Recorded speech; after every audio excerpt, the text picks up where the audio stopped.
Tidak ada takbir berjamaah, satu suara.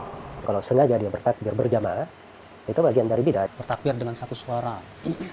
Ya, seperti di gereja-gereja bernyanyi dengan satu suara kor dipimpin oleh satu orang, tentu ini tidak pernah dicontohkan Rasulullah SAW.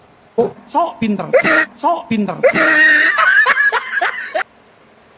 Bismillahirrahmanirrahim. Assalamualaikum warahmatullahi wabarakatuh. Alhamdulillahirrabbilalamin. Wassalatu wassalamu ala asyrafil anbiya'i wal mursalin wa ala alihi wa barik wa sallim ajma'in. Amma ba'd.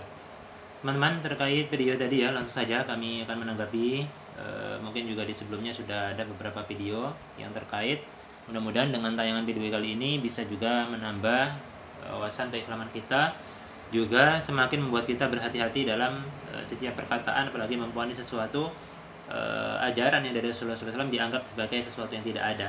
Ya, jadi dia jelas bahwasanya dikatakan 3 orang ustadz ya, salah satunya itu Badrus Salam, satunya lagi siapa saya kurang ini ya, Muhammad Sunusi atau siapa satunya lagi, itu sudah tidak asing tuh ya di kalangan para Wahabiyun di Indonesia khususnya ya, karena tiga-tiganya tadi mengatakan dalil takbiran itu ya, baik Idul Fitri atau Idul Adha itu bertakbir itu hanya satu suara, satu orang, disamakan dengan orang-orang yang maaf ya beribadah di hari Ahad itu satu orang diikutin, itu jadi mengikuti seperti menyanyi juga tidak ada dalil ya, tidak dicontohkan oleh Nabi ya. Kalau sudah tidak dicontohkan Nabi, tidak ada dalil, maka sudah pasti dituduh sebagai bid'ah ya. Suatu yang bid'ah itu berarti tempatnya di neraka ya.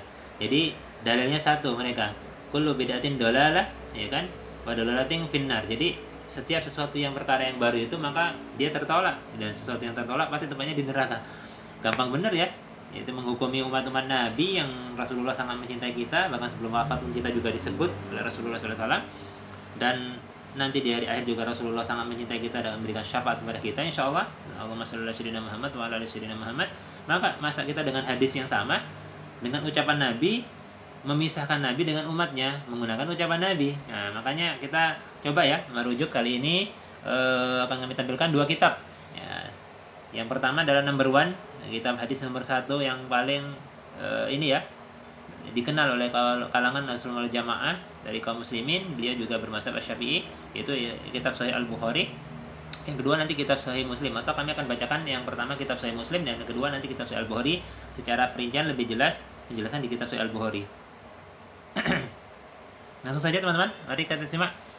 Nah, ini kitab Sahih Muslim ya, di halaman 258 ya. Ini di kitab Salat Idain, atau kitab salat tentang 2 hari raya.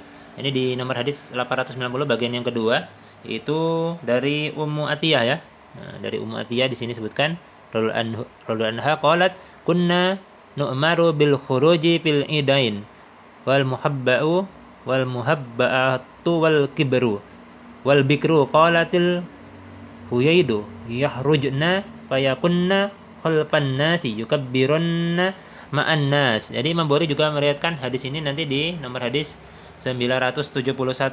Nah, ini adapun hadis yang pertama ini, Umatnya berkata, sahabat Nabi ya, kami diperintahkan untuk turut keluar pada 2 hari raya. Demikian juga para gadis ya, para gadis dan para wanita yang sedang haid juga keluar ya, untuk mendengarkan khutbah di sholat Idul Fitri itu. Namun mereka berada di belakang jamaah dan ikut bertakbir bersama mereka. Jadi mereka berada di belakang jamaah, maksudnya tidak bergabung ya di belakang jamaah laki-laki yang di depan. Mereka tidak ikut sholat tapi mendengarkan khotib yang membacakan khutbah di hari raya Idul Idain ya, 2 hari raya, baik Idul Fitri ataupun Idul Adha seperti itu.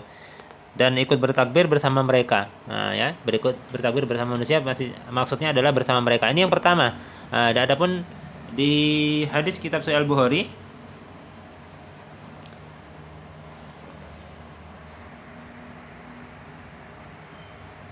ini kitabnya ya teman-teman sekalian, di halaman 154, nomor hadisnya 971. Ini hadisnya teman-teman 971 ya kan, tadi Imam Muslim meriwayatkan di nomor hadis 890 ya. Jadi hampir sama ya nomor hadisnya. Jadi ini langsung diriwayatkan oleh masih dari sahabiah ya, Ummu Atiyah di sini disebutkan.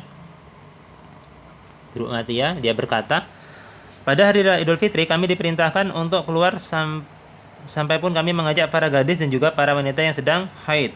Mereka ditempatkan di belakang barisan shaf kaum muslimin serta mengucapkan takbir mengikuti takbir mereka. Nah, ini ya. Jadi kaum muslimin yang laki-laki bertakbir di barisan depan, yang perempuan di belakang ngikutin. Artinya ini adalah takbir berjamaah. Jadi hadisnya sahih ya. Di kitab Sahih Al-Bukhari dan kitab Sahih Muslim seperti itu.